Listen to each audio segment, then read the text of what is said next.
Mis padres cancelaron mi boleto de avión y me escribieron: diviértete viéndonos partir, hija arruinada. Me reí y contesté: buen viaje. 10 días después, cuando regresaron, lo que encontraron esperando en la entrada de la casa los dejó helados. Es casi gracioso lo rápido que años de ser la hija buena pueden desmoronarse, hasta convertirse en algo tan afilado que ya no puedes ni tocarlo. Soy Laura, tengo 28 años, y durante la mayor parte de mi vida, mi papel en la familia ha sido el de una utilidad silenciosa. No era la favorita, ni la rebelde, solo aquella que sabían que siempre estaría ahí. Ya conoces el tipo. La que renuncia a su fin de semana para ayudar a su mamá a reorganizar el garaje, aunque tenga una fecha de entrega importante. La que paga la cuenta más veces de las que debería, porque a papá se le olvidó la cartera. Cuando mi hermano menor chocó su auto en su primer año de universidad, fui yo quien le entregó las llaves de mi segundo vehículo. Sin hacer preguntas. Se suponía que era algo temporal. De eso ya han pasado 4 años. Este viaje, las vacaciones, era lo único que había estado esperando con ansias en meses. El plan estaba hecho. Los 5 íbamos al Caribe. Vuelos comprados, hotel reservado, excursiones pagadas por adelantado. Yo estaba pasando por una mala racha financiera, después de que unos gastos médicos acabaran con mis ahorros, y mis padres me habían asegurado que ellos se encargarían de los costos. Yo no se los había rogado, ellos se ofrecieron, y me recordaban a menudo que eso es lo que hace la familia. El día antes de nuestro vuelo, yo estaba haciendo las maletas. Todavía recuerdo estar doblando un traje de baño en mi bolso, cuando el chat familiar vibró. Era mi papá. Envió una foto, 4 pases de abordar, todos a sus nombres. El mío no estaba allí. Luego siguió un mensaje de mi mamá: diviértete viéndonos partir. Hija arruinada. Sin emoticonos. Sin un es broma. Solo eso. Me quedé mirando el mensaje, pensando que tal vez lo estaba leyendo mal. Pero no, mi hermano añadió un comentario, algo sobre traerme un recuerdo barato. Ni siquiera recuerdo qué era exactamente. Mis dedos flotaron sobre el teclado por un segundo, antes de escribir lo que sabía que más les molestaría: buen viaje. Eso fue todo. Salí del chat. No volví a escribir. No lloré. No llamé a una amiga para desahogarme. Simplemente me senté allí, por un largo tiempo en silencio, hasta que mi pecho dejó de zumbar. Y entonces, me levanté, tomé mis llaves y conduje hasta su casa. Viven en una calle sin salida, con setos bien cuidados y un estúpido letrerito cerca del porche que dice: la familia lo es todo. Llegué, y efectivamente, la casa estaba a oscuras. La entrada estaba vacía. El Nissan, mi Nissan, no estaba allí. Eso significaba que se lo habían llevado al aeropuerto. No sabían que yo todavía tenía una llave. Abrí la puerta y entré como si fuera un día cualquiera. Nada roto, nada robado, solo yo, recuperando lo que había pagado. ¿La batidora de pie antigua que le compré a mi mamá la Navidad pasada? De vuelta en mi maletero. ¿La mesa auxiliar que les di cuando compré una nueva? Desaparecida. La obra de arte enmarcada que hice en la universidad y que, según ellos, realmente completaba el comedor. De vuelta en mis manos. Me moví por la casa lentamente, con precisión, pero aún no había terminado. Conduje hasta el estacionamiento del aeropuerto. Me costó 2 llamadas telefónicas y firmar un formulario en el mostrador, pero el Nissan seguía siendo legalmente mío. Mi nombre en el título de propiedad, mi seguro. Tuve que pagar $124 para sacarlo del estacionamiento de larga estancia. Valió la pena. Conduje a casa con 2 autos esa noche, los estacioné ambos fuera de mi apartamento, me senté en la acera un rato y simplemente observé la calle.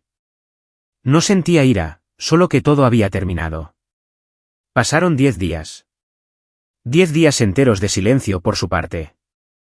No revisé sus redes sociales. No revisé mis mensajes. Fui a trabajar. Cociné. Tomé duchas calientes.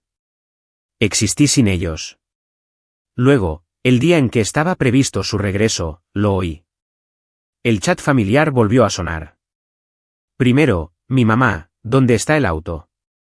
Luego, mi papá: ¿qué demonios pasó con nuestras cosas? Esperé unas horas antes de responder, ¿te refieres a mi auto? ¿Y a mis cosas? Las encontrarás donde pertenecen legalmente. Luego apagué el teléfono y esperé a que se desatara la verdadera tormenta. Regresaron tarde un domingo. No necesité preguntar. Mi amigo Nate, que vive a 2 casas de ellos, me envió una foto borrosa tomada desde la ventana de su piso de arriba, 4 figuras de pie en la entrada, con el equipaje a sus pies, mirando fijamente hacia el garaje. La puerta principal estaba abierta de par en par, y había una extraña quietud en la imagen, como el fotograma de una película justo antes de que todo explote. No respondí. Solo guardé la foto. Para el lunes por la mañana, comenzó. Mi mamá me llamó 5 veces antes de las 9 de la mañana y dejó 3 mensajes de voz. Uno de ellos duraba casi 2 minutos y sonaba como si estuviera caminando de un lado a otro. Luego llegó el mensaje de texto. Un ensayo completo, líneas y líneas de falsa preocupación envuelta en indignación. ¿Cómo pude hacer esto? ¿Por qué caería tan bajo? ¿Qué clase de hija hace algo tan deliberado e hiriente? Luego soltó la frase que me hizo reír a carcajadas, nos robaste, y te criamos mejor que esto. Respondí una sola vez, todo lo que tomé era mío. Simplemente lo recuperé. Silencio de radio durante media hora. Luego, mi papá escribió, vamos a llamar a la policía. Ni siquiera me inmuté. Por favor, háganlo. A estas alturas, estaba preparada. Tenía una carpeta con recibos, registros, títulos de propiedad, correos electrónicos e incluso capturas de pantalla de mensajes donde admitían que yo había comprado esos artículos. La licuadora, la mesa, incluso el auto, todo, a mi nombre. El policía apareció alrededor de las 11. Un tipo agradable, de unos 40 y tantos. Apenas hizo 2 preguntas antes de empezar a sentir y hojear los documentos. Ni siquiera necesité convencerlo. Pudo ver de qué se trataba, una mezquindad familiar, un derecho mal entendido, y una hija que finalmente se cansó de ser tratada como un generador de respaldo. Sin cargos, sin informe. Se fue con un breve buena suerte, y eso fue todo. O eso creía. Esa noche, llegué a casa del trabajo y el Nissan no estaba. Ni cristales rotos, ni señales de una grúa. Simplemente había desaparecido. El lugar estaba vacío, como si nunca hubiera existido. Revisé mis mensajes. Nada. Llamé a mi seguro. Ninguna actividad de remolque. Y entonces, mientras navegaba por Instagram, apareció la historia de mi hermano. Una selfie en el espejo del asiento del conductor, de vuelta con mi bebé. Ese auto, mi auto, se lo había llevado como si fuera una especie de reliquia familiar que se había ganado. Ni siquiera me molesté en escribirles. Simplemente llamé a la línea de policía no urgente y presenté la denuncia. Esta vez, no recibieron una visita amistosa. Un detective llamó directamente a mi papá, le dijo en términos muy claros que el auto estaba registrado a mi nombre, y que si no era devuelto en 24 horas, considerarían escalar el caso. Ni siquiera supe cómo fue esa conversación. Pero a las 6:45 de la mañana siguiente, el Nissan estaba de vuelta en mi estacionamiento, apenas aparcado, con una rueda sobre la acera, y la guantera abierta de par en par. Mi hermano dejó el envoltorio de una barra de proteínas en el asiento del pasajero, y una sudadera que apestaba a calcetines de gimnasio en la parte de atrás. Esa misma mañana, fui directamente al concesionario y lo vendí. Ni siquiera parpadearon cuando les mostré el título. El tipo me entregó poco más de $4.000 y me deseó un buen día. Tomé el dinero, fui directamente al banco y deposité hasta el último centavo en mi cuenta. Esa noche, recibí un mensaje de mi mamá. Sinum, hola. Sinum, ¿cómo estás? Solo, todavía se espera que ayudes con las facturas de internet y agua este mes. Me quedé mirando la pantalla unos segundos antes de responder, no, no lo haré. La burbuja de escritura apareció, desapareció, volvió a aparecer, y luego, nada. La semana siguiente fue tranquila. No silenciosa, solo lo suficientemente tranquila como para hacerme preguntar qué estarían planeando. Porque mis padres no simplemente dejan las cosas pasar. Dan vueltas. Traman. Y cuando finalmente vuelven a dar la cara, nunca es para disculparse. Es para manipular. Y, efectivamente, la invitación llegó 5 días después. Un mensaje que decía, ven a cenar. Necesitamos hablar. Ya sabía cómo iba a terminar esa noche. Realmente pensé que ese iba a ser el final. Después de la cena, después de decir lo que necesitaba decir, después de irme, pensé que se quedarían en silencio, tal vez rumiándolo un tiempo, y finalmente captarían la indirecta. Pero no, mis padres no practican el silencio. Practican la culpa. Practican la presión. Practican el control disfrazado de preocupación. 2 días después, empecé a recibir correos electrónicos, correos reales, no mensajes de texto. Así supe que estaban tratando esto como una negociación. Asuntos como, seamos civilizados, sigues siendo familia, y mi favorito personal, esta no eres tú. Eran ensayos largos y divagantes, sobre lealtad y familia, y sobre cómo, sin importar lo que pase, siempre serán tus padres. Mi mamá mencionó las navidades de mi infancia, como si eso fuera a borrar todo lo que habían hecho en las últimas 2 semanas. Mi papá añadió algo sobre cómo siempre me había protegido, lo cual, para ser claros, nunca había sucedido. Los ignoré, hasta que uno de los mensajes de mi mamá incluyó algo que claramente no tenía la intención de enviar. Estaba copiado de un mensaje para su hermana, mi tía. Un párrafo completo que comenzaba con, solo necesitamos que deje de llamar la atención. Una vez que se dé cuenta de que sigue aislada, volverá. No tiene a dónde más ir. Debió haber olvidado borrarlo antes de pegar el resto. Esa frase se quedó en mi bandeja de entrada como un desafío. No les respondí. Ni siquiera se lo reenvié a mi tía. Simplemente me senté con ello durante unas horas, tomando café y pensando en lo pequeña que todavía creían que era, en cuanto confiaban en la idea de que siempre volvería, porque siempre lo había hecho. Pero esta vez, no me sentí herida. Me sentí tranquila, concentrada. Saqué una carpeta de la parte de atrás de mi armario, una que no había mirado en más de un año. Dentro estaban los contratos de renovación, acuerdos firmados, recibos, y algo un poco más poderoso, un acuerdo de derechos de uso firmado por mi madre a principios de 2023. Verás, hace 2 años, los había ayudado a convertir su garaje independiente en una pequeña unidad de invitados. Pagué la mayor parte del trabajo, porque mi hermano todavía vivía en la casa principal y ellos afirmaban que andaban cortos de fondos. Mi mamá, molesta porque yo insistía con el reembolso, me dijo que redactara algo. Así que lo hice, un acuerdo de uso de 10 años, que me daba plenos derechos para subarrendar o usar la unidad como mejor me pareciera. Lo firmó casi sin mirar, y luego se olvidaron por completo, hasta que se lo recordé. Esa noche publiqué un anuncio. El alquiler era barato, por debajo del mercado. En realidad, no quería ganancias. Quería presencia, un inquilino que no pudieran ignorar. Alguien tranquilo, responsable, legalmente protegido. Mi compañera de trabajo, Mía, recién divorciada, necesitaba un lugar. Le encantó la idea. Le conté todo. Aceptó ser completamente transparente, mantener todo documentado y asegurarse de que no hubiera ningún resquicio legal que mis padres pudieran explotar. Se mudó un sábado por la mañana, mientras ellos estaban en un brun del vecindario. Regresaron para encontrar un Subaru estacionado en la entrada y cajas apiladas ordenadamente en el porche del garaje. La siguiente llamada que recibí fue de mi mamá, y no contesté. El siguiente mensaje de voz era un despotrique a gritos sobre extraños en nuestra propiedad y violación de la privacidad. No escuché el resto.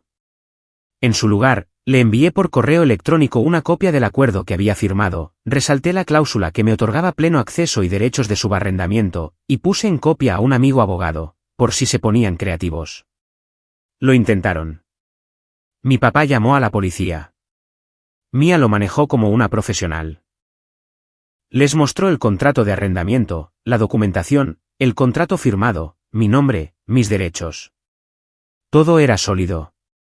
Los oficiales se disculparon y se fueron.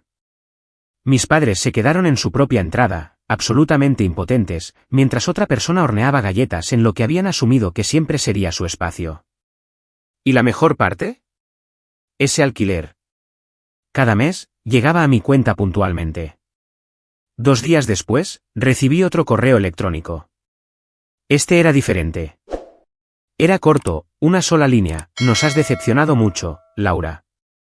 No respondí, pero solo para asegurarme de que entendieran la nueva dinámica, hice que Mia pusiera una pequeña bandera de jardín en el frente de la unidad que decía, inquilino ocupado. Por favor, respete la privacidad. Se quedó allí todo el verano. A mediados de agosto, fue como si finalmente se hubieran dado cuenta de que no me iban a recuperar. Pero en lugar de callarse y seguir adelante, escalaron de la manera más predecible, fingiendo tomar el camino correcto, mientras intentaban arrastrarme con ellos. El chat familiar volvió a la vida como una mala secuela. Me habían vuelto a agregar sin preguntar. Primer mensaje: no nos va bien económicamente. Espero que eso te haga feliz. Eso vino de mi mamá. Sin hola, sin contexto, solo una frase pasivo-agresiva destinada a activar el interruptor de la culpa. Mi papá siguió con: esto solía ser una familia. Ahora solo hay un silencio frío y contratos. Mi hermano, que no había hecho una sola cosa útil desde que chocó mi auto, escribió: espero que tu inquilino del garaje valga la pena. No respondí. Leí todo. Hice capturas de pantalla de algunas líneas, por si alguna vez intentaban volver a torcer las cosas. Pero no dije nada. No por ira, sino por total desapego. No les debía una reacción. Los días siguientes fueron un ciclo de silencio y pullas. Luego llegó el mensaje que me hizo detenerme: vamos a poner la casa en venta. No podemos seguir con las facturas. Espero que estés orgullosa de ti misma. Este se sintió real, incluso desesperado.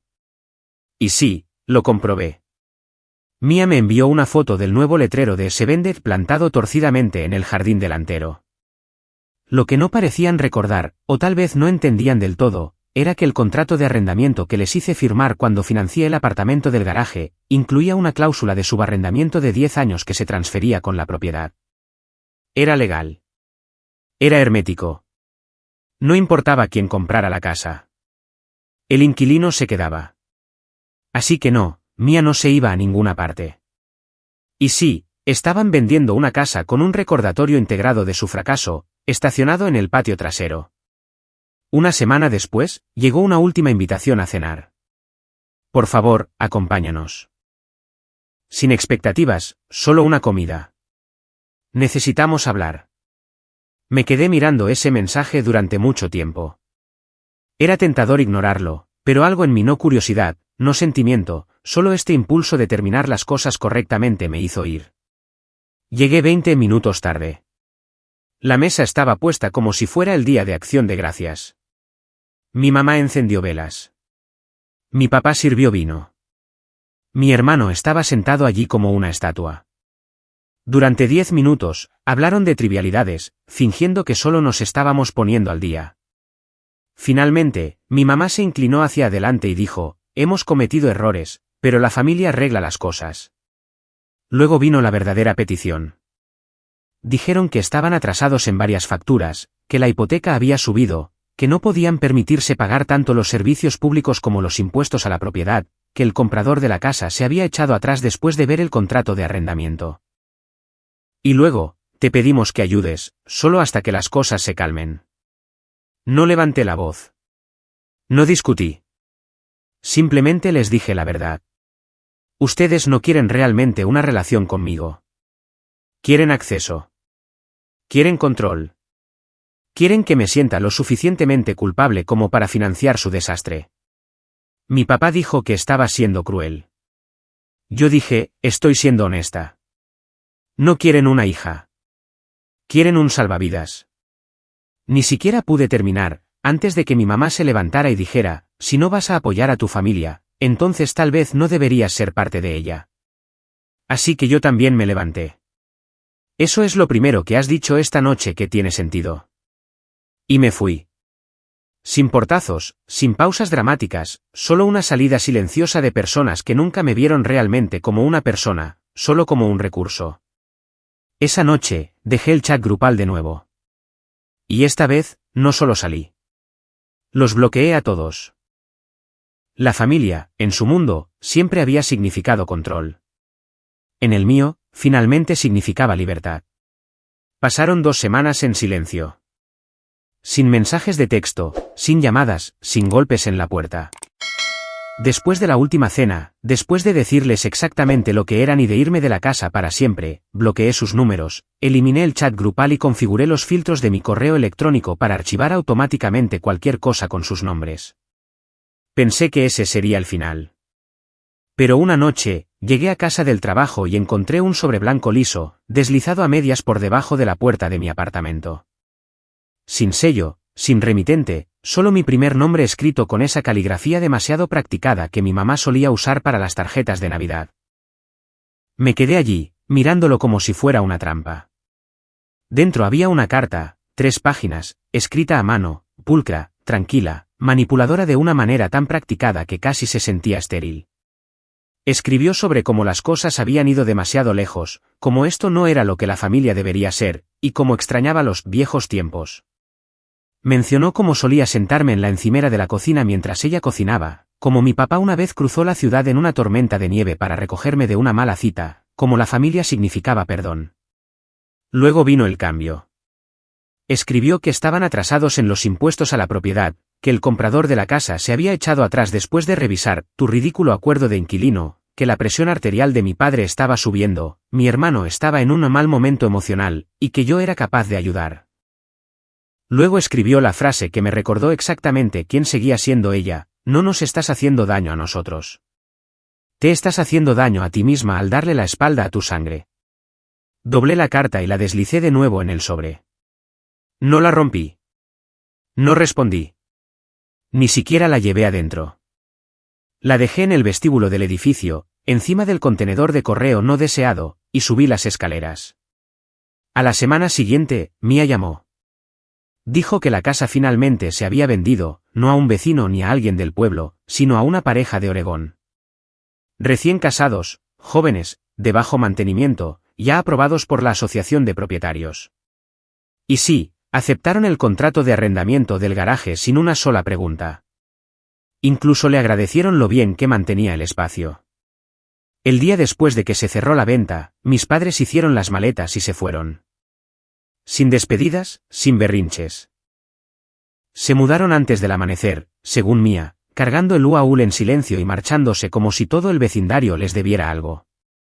Me envió una foto a la mañana siguiente. El porche estaba despojado. El letrero de "La familia lo es todo" había desaparecido. Los setos estaban descuidados. Las cortinas de la ventana delantera estaban cerradas, como si no quisieran que el mundo viera en qué se habían convertido. Y así, sin más, estaban fuera del vecindario, fuera de esa casa, fuera de mi vida. Pasé por allí más tarde esa semana, no para cerrar un ciclo, no para regodearme, solo para verlo una última vez. Los nuevos dueños ya estaban afuera, reemplazando plantas muertas y descargando muebles de patio. El ambiente era diferente, más ligero. La casa parecía que finalmente podía respirar, sin que mi familia la sofocara. Me quedé en el auto. No necesitaba acercarme más. No hubo más cartas, ni más mensajes. Ni a través de amigos, ni a través de parientes. Creo que finalmente se dieron cuenta de que había terminado, de verdad esta vez. ¿Yo? Empecé de nuevo. Conseguí un nuevo trabajo, mejor salario, mejor equipo. Nadie que me viera como el recurso confiable. Me mudé a un lugar más grande. Finalmente reemplacé el teléfono que ellos solían llamar constantemente. Nuevo número, no más mensajes de voz que no quería escuchar. Mia finalmente se mudó cuando compró su propia casa. Y le alquilé la unidad del garaje a una estudiante de posgrado que pagó por adelantado 6 meses y me envía muffins cada vez que hornea. Ese alquiler va a una cuenta de ahorros que etiqueté como fondo de cero contacto. La gente a veces me pregunta si extraño a mi familia. No lo hago. Extraño la idea de lo que podrían haber sido, pero no la realidad de lo que fueron. No criaron a una hija. Criaron a alguien para que se hiciera cargo de su desorden, pagara sus deudas y se quedara callada. Y cuando finalmente solté ese peso y me alejé, lo llamaron traición. Pero no fue traición. Fue supervivencia. Y sobreviví. La actualización pasaron los meses. La casa ya no estaba. A mi inquilino del garaje le iba de maravilla. y el silencio de mi familia se mantuvo. Empezaba a creer que todo había terminado, que finalmente había escapado del alcance de personas que solo sabían cómo tomar. Pero entonces apareció algo que no esperaba. Comenzó con una carta certificada, entregada en mi nueva dirección, la que nunca les di. Al principio, pensé que era correo basura. El sobre parecía genérico, pero el nombre del remitente llamó mi atención. No eran mis padres, ni mi hermano. Era de su abogado. Dentro había una notificación legal redactada de forma pulcra, una petición de mediación informal. Aparentemente, mis padres me habían incluido en algún tipo de actualización de su patrimonio. No porque quisieran dejarme algo, sino porque intentaban involucrarme en una propiedad que habían heredado recientemente de mi difunto tío, una cabaña junto al lago en Michigan, con una participación de 1/3. Yo, mi padre y su hermana. Y aquí está el truco, los impuestos de la cabaña estaban muy atrasados. El condado amenazaba con un embargo, y mi nombre había sido añadido silenciosamente a la lista de propietarios. Sin previo aviso, sin conversación, solo papeleo presentado cuando técnicamente todavía formaba parte de la familia. Estaban tratando de forzarme a asumir la responsabilidad de otro desastre. Era como un último movimiento desesperado. Si no podían conseguir que los apoyara directamente, intentaron atarme a sus problemas financieros de forma permanente, pero me habían subestimado de nuevo. Pasé unos días investigando, contacté al condado, contacté a un abogado de propiedad y descubrí que mi firma había sido utilizada de un documento anterior, no relacionado, uno que había firmado años atrás para ayudar con el papeleo del testamento de mi tío. Técnicamente no era ilegal, definitivamente no era ético, pero había una salida. Presenté una renuncia de interés. Me eliminó legalmente de cualquier propiedad o responsabilidad vinculada a esa propiedad. Fue limpio, oficial y final. Incluso lo hice entregar en persona en la oficina de su abogado. Una semana después, recibí un mensaje de texto de un número desconocido: «Realmente has tomado tu decisión. No esperes ser incluida en nada de ahora en adelante». No respondí, pero en mi cabeza, dije, perfecto. Ese fue el último intento. Finalmente entendieron que cada puerta, cada ventana, cada vía de escape que pensaban que tenían, yo la había sellado. Unos meses después, me enteré por un primo que mis padres se habían mudado de nuevo. Un lugar más pequeño, fuera de la ciudad. Vender la cabaña seguía siendo un lío. Mi hermano estaba endeudado. La salud de mi papá había empeorado. Estaban luchando por mantenerse a flote, sin alguien en quien apoyarse. No sentí alegría al escucharlo. Solo alivio de que ya no era mi carga. Ahora, mi vida es tranquila. Tengo mi espacio, mi trabajo, gente en la que realmente confío. Una comunidad que me ve como algo más que alguien que aparece cuando las cosas se desmoronan. A veces pienso en ese primer momento, la foto en el chat grupal de los boletos de avión sin mi nombre, los mensajes de risa, la crueldad engreída, y cómo pensaron que estaría allí esperando, con el corazón roto y agradecida por las migajas. En cambio, construí algo que no pueden tocar. Y así es como termina. No con venganza, no con gritos, sino con libertad. El tipo de libertad que nunca entenderán.